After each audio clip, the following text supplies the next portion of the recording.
Hello there, you're watching the press preview, a first look at what is on the front pages. Time then to see what's making the headlines with Sonia Soda, chief lead writer at The Observer, and Anita Boateng, broadcaster and former Conservative special advisor. Lovely to see you both. So as ever, let's take a look, shall we, at the front pages. Starting with the Metro, the front page there reporting on the Prime Minister's pledge to clear the asylum backlog within a year. The Telegraph also leads with Sunak's migrant crackdown as he promises to stop those who got here by cheating. That story is also on the front of the Mail with a statement from the UK leader saying he'll fix the appalling asylum farce. The Eye leads with the Pontins revolt as Sunak faces a Tory backlash over plans to house migrants in holiday camps. And for the Express, they are leading with "Can we have our country back, please?" as strikes have been paralysing the UK. You've Lost It Lynch takes the front of the Sun as rail strikes lead to widespread disruption. The Times shares its fears for cancer patients and children as the UK's chief nurses tell union chiefs that key services could be in jeopardy. Well, the Mirror headlines, "Nurses, we're doing this for you," as union leader Pat Cullen says staff have been backed into a corner. The Guardian features this special report, 33 hours inside an NHS on the brink. The Financial Times carries a warning from the Bank of England, alerting Number 10 to the dangers of going too far in their drive to deregulate the city. And Border Collie crashes car is on the front of the Daily Star after a startled dog jumped into the driver's seat, knocking the handbrake with a picture of said dog in car. Anyway, reminded by scanning the QR code that you'll see on screen during the programme, you can check out the front pages of tomorrow's newspapers while you watch us. So let's head to our guests then, and Sonia and Anita are here. Well, let's start with that statement by Rishi Sunak then, Sonia, shall we? "I'll clear the asylum backlog," Sunak's migrant crackdown. What's changed and will it work? And who wants it to work? Well, I'm not sure very much has changed, really. I think this is the third Prime Minister in a row after Boris Johnson and Liz Truss to vow to clear the asylum backlog. The government has always focused very much on the numbers of people crossing the Channel, a very dangerous route, along which some asylum seekers have lost their lives very tragically in recent months and years. But the really key thing, I think, is the backlog here in the UK. And that actually doesn't have very much to do with numbers coming across the Channel. Just to put those numbers in context, we're still having fewer people coming to the UK to claim asylum than at the peak in the early 2000s. We're having fewer claim asylum in the UK than in France and Germany per head of population, for example. There are lots of European countries who have far more asylum claims per head than the UK does. And the real reason that we've got a backlog isn't the numbers coming across the Channel. It's because the government has defunded the Home Office bureaucracy. And so decisions on asylum are taking far, far longer to be made than they normally would be done. And we're talking about a system that's really bad for people who are genuinely fleeing war, terror, conflict. Lots of our refugees, asylum seekers come from countries like Iraq, Afghanistan, Syria, for example. And most people's claims are successful, which shows that they are genuinely people, desperate people seeking asylum.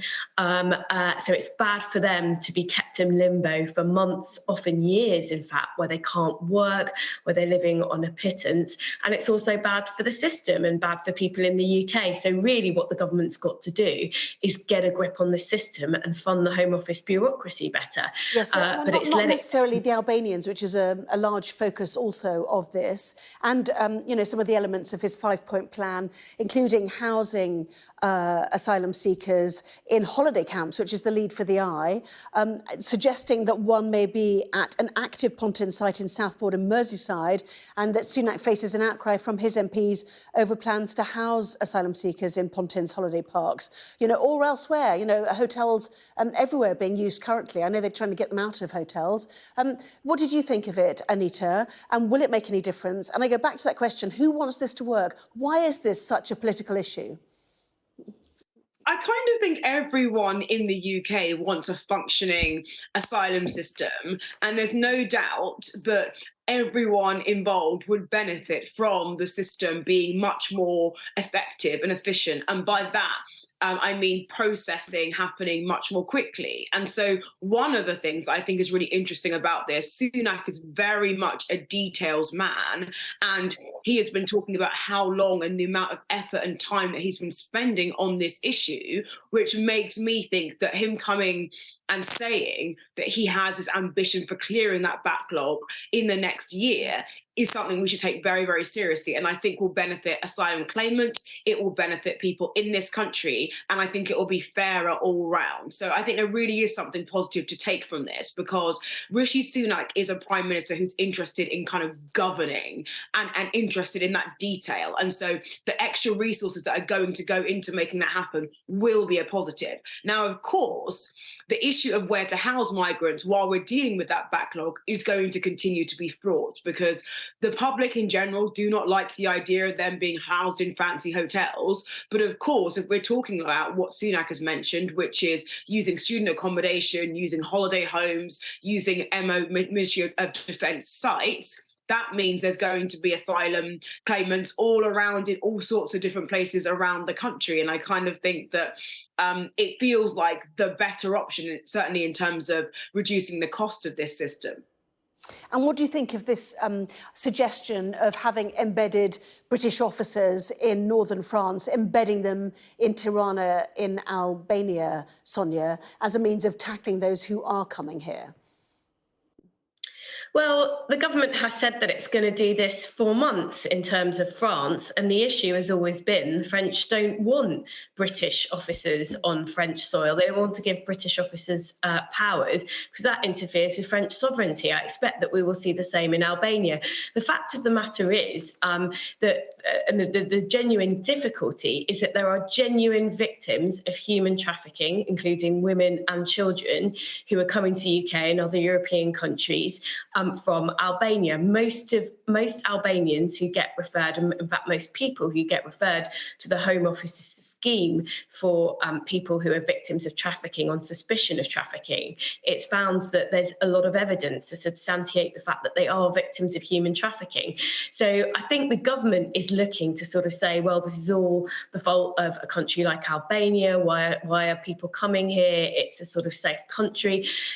That isn't the heart of this issue. The heart of this issue is the fact that government has been taking months and often years to process people's asylum claim, which is good for no one.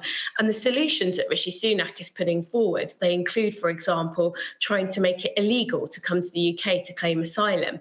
You know, Boris Johnson has suggested that, Liz Truss has suggested that. Most expert lawyers think that that would be the UK contravening international law and it would be subject to challenge. It's also not the right moral thing to do. We've always operated since the Second World War a refugee system, you know, as with countries signed up to it, so that when somebody arrives in a country and puts in an asylum claim, their claim is judged on the merits of their claim, not the route through which they arrived. Rishi Sunak says people should only come in through safe and legal routes. Well, there aren't very many safe and legal routes. So I'm afraid this is something that's been put forward by prime ministers before, but I don't think it's going to be implementable. And I think it is an example of Rishi Sunak trying to make it seem like previous Conservative prime ministers before him, like he's doing something that he probably isn't going to be allowed to do when it comes to international law, sort of just try and say to the public, I've got this in hand. Apologies for interrupting you. I just want to we've got two other papers on the rail strike, Anita. Lots of details about the rail strike, not surprising for anybody who struggled to get into work or had an office party that was cancelled or whatever it might be. No end to the rail strike misery. It's Mick Grinch, the Metro tells us, hitting the buffers, trains going nowhere. This is in Ely in Cambridgeshire. And The Sun as well, you've lost it, Lynch. You know, the papers... Oh, this paper, I suppose, you know, out to get him now. What do you think about public opinion holding up for this strike and the others? Well, it's really interesting that the YouGov have been, the pollsters have been tracking this story. So, yeah, the two stories you've mentioned, one about no end to rail misery. I'm sure most people that have tried to commute or thought about commuting in the next sort of week or so can attest to that. And then we've got The Sun here, you know, giving it to Mick Lynch a little bit because he's given these rather testy interviews today in the morning round about the rail strikes. I think we had some journalists, for instance, Michelle Hussein on the Today programme, in my view, asking fairly reasonable questions about the impact on rail workers themselves, financially, of striking, and him getting rather affronted at the idea, even though it was something that he had in fact introduced, about the sacrifice that rail workers were also undertaking. And what we're seeing from YouGov and other pollsters who have been tracking this for some time is that the support amongst the public has been cooling somewhat, certainly since the strike of the summer. And I think that obviously Christmas is a really important time for retailers, for our economy, and for people wanting to see loved ones. And we've experienced so many Christmases that have involved us not being able to see as many loved ones. So I think this is being felt very acutely. Apologies. We've got so much to pack in. I did want to just show the Sun again. They've got the Top Gear presenter Freddie Flintoff in a smash at the top of their paper. Just to say, there's been a BBC statement now. Freddie was injured in an accident at the Top Gear test track this morning, with crew medics attending the scene immediately. He's been taken to hospital. We wish him well. That's all I wanted to say on that. So, best of luck to Freddie Flintoff. Well, welcome back. You're watching the press preview with me once again, Sonia Soda, Chief Leader Writer at The Observer, and Anita Boateng, broadcaster and former Conservative Special Advisor. Welcome back to both of you. Daily Telegraph, let's go to that, Anita. And this is the concern now about cancer care, cancer surgery in hospitals at the time of the nurses' strike, which is coming up later this week, obviously. Tell us more about this. Yes, this is the story in the Telegraph, that essentially there have been concerns expressed that actually urgent cancer surgery could be cancelled during this strike. And that was a warning from NHS England's cancer director. So this is all about the pressure that the NHS is going to undergo as a result of the nurses' strike, which is obviously the first one in their history. It is going to be quite a big and seismic moment.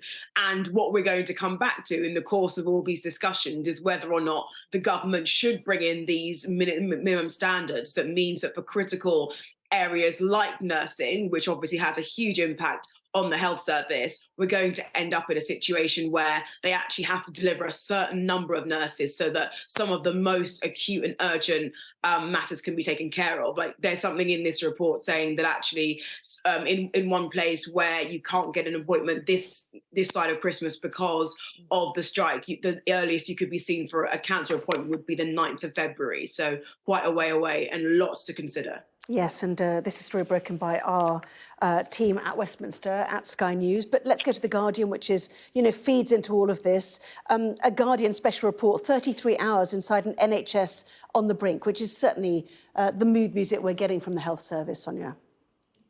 Absolutely. So this is a special report by two of my colleagues at The Guardian, looking at King's Hospital and looking at the emergency department. And one of the statistics that really stuck out for me was that there's about 750 beds in King's, and when my two colleagues were there the day, they keep track of who might be discharged that day. Not a single bed in the hospital, not a single patient was due to be discharged that day, which shows really, the hospitals should not be operating at this sort of capacity. I think the safe levels of hospital capacity are around 85%. And I mean, they've been exceeded for years. The NHS is under such pressure now. That's as a result of a decade of underfunding, poor planning around staffing and lack of staffing, and of course, the COVID pandemic. And that's why we're seeing waiting lists at a record level, but it's really having a material impact on the quality of care that people are receiving. It can't do that. So this is one of the reasons why nurses are saying they're striking. It's not just about their pay, it's the fact that there are such big gaps that they feel that care could become dangerous.